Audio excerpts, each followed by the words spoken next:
तीन तलाक के साथ साथ तलाक ए हसन भी शाजिया को क्यों पसंद नहीं? क्या तलाक ए हसन की वजह से शारदा बन गई शाजिया? कैसे तलाक ए हसन का मामला भी पहुंच गया सुप्रीम कोर्ट?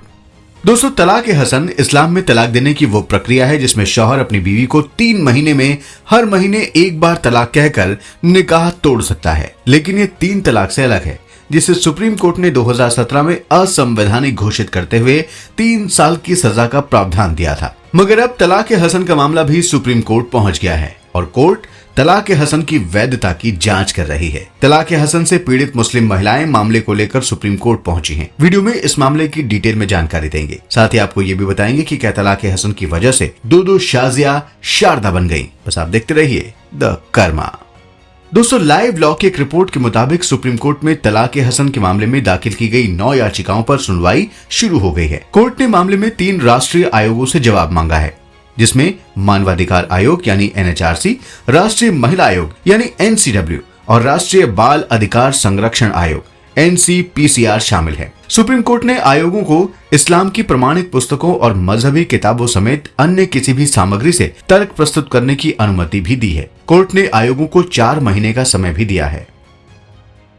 दोस्तों, शरिया लॉ में तलाक ए हसन को तलाक उल सुन्नत का रूप माना गया है। तलाक उल सुन्नत का अर्थ है सुन्नत के मुताबिक तलाक, जिसमें समय दिया जाता है, जबकि तलाक ए बिद्दत में 3 तलाक आता है, जिसे अब भारत में अवैध घोषित कर दिया गया है। दोस्तों, तलाक उल सुन्नत के भी 2 रूप हैं, तलाक ए हसन और तलाक ए अहसन है। तलाक ए अहसन में एक बार तलाक कहा जाता है, जिसके बाद महिला को इद्दत या 3 महीने की प्रतीक्षा अवधि से गुजरना पड़ता है।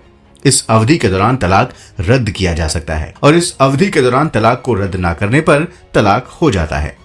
अब बात करते हैं तलाक ए हसन की, जिसे सुप्रीम कोर्ट में चुनौती दी गई है। तलाक ए हसन में शौहर 3 महीने में हर बार एक बार तलाक कहकर निकाह खत्म कर सकता है। इस्लाम में इस प्रक्रिया को सबसे माकूल और काबिले गौर तरीका माना जाता है। इस प्रक्रिया में मियाँ और बीवी को सुलह का समय दिया जाता है। तलाक ए हसन में पहले महीने में तलाक बोलने के बाद भी मियाँ बीवी को दोबारा एक साथ रहने का मौका मिलता है, लेकिन दूसरे महीने में ऐसा नहीं है। तब मियाँ बीवी को दोबारा निकाह करना होगा।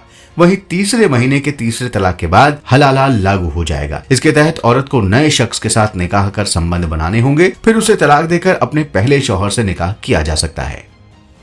तलाक ए हसन में शौहर तभी तलाक कह सकता है जब बीवी तुहर यानी मासिक धर्म में नहीं होती। अगर औरत तुहर में नहीं है तो पहले महीने पर तलाक कहकर प्रक्रिया शुरू हो जाती है। इसके बाद 1 महीने तक औरत इद्दत में रहती है, यानी किसी भी मर्द से निकाह या शारीरिक संबंध नहीं बना सकती।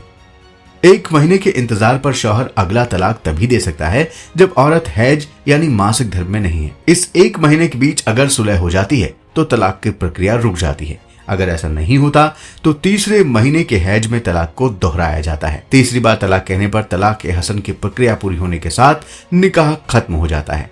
शौहर के तलाक देते ही औरत अब इद्दत शुरू कर देती है। शरिया लॉ में तलाक के बाद औरत को 3 महीने तक इद्दत पूरी करनी होती है। हालांकि औरत अगर गर्भवती है तो इस इद्दत को पूरा नहीं माना जाता। ये बच्चा पैदा होने के बाद ही लागू होती है।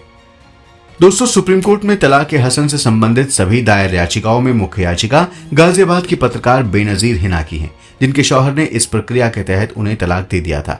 साल 2022 में पहले महीने में तलाक के बाद ही बेनजीर ने कोर्ट का रुख किया था। कोर्ट में याचिका दायर कर हिना ने इस प्रक्रिया को भेदभावपूर्ण बताया था और कहा था कि ये एक तरफा तलाक की प्रक्रिया महिलाओं की गरिमा पर घोर आघात है।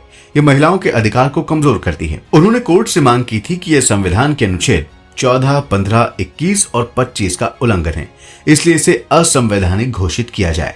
लाइव लॉ की रिपोर्ट के अनुसार सुप्रीम कोर्ट में तलाक ए हसन मामले में दायर याचिकाओं में एक याचिका क्रिकेटर मोहम्मद शमी की बीवी हसीन जहां की भी है। दोस्तों, हाल ही में मुस्लिम धर्म से जुड़ी 2 शाजिया ने हिंदू धर्म स्वीकार कर हिंदू लड़कों से शादी कर ली है। बताया जा रहा है कि दोनों शादियां मुस्लिम धर्म में प्रचलित निकाह, हलाला और जितनी भी तरह के तलाक है, उन सभी की प्रक्रियाओं को देखकर दहशत में थी। हिंदू बनने के बाद यूपी में बुलंदशहर की शाजिया ने कहा कि उन्होंने स्वेच्छा से सनातन धर्म को अपनाया है। उनका कहना है कि मुस्लिम समाज में महिलाओं को स्वतंत्र रूप से जीने की आजादी नहीं मिलती।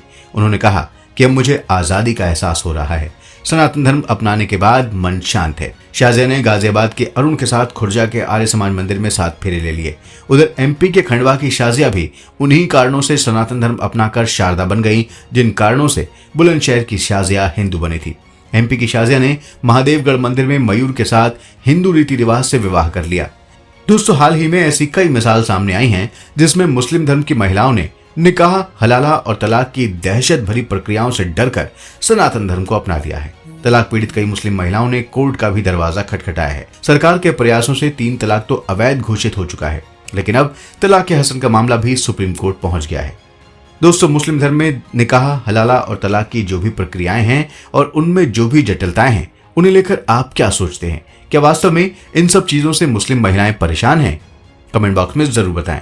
वीडियो को लाइक और शेयर करें, चैनल को सब्सक्राइब करें और नोटिफिकेशन के लिए बेल आइकन दबाना बिल्कुल ना भूलें। धन्यवाद।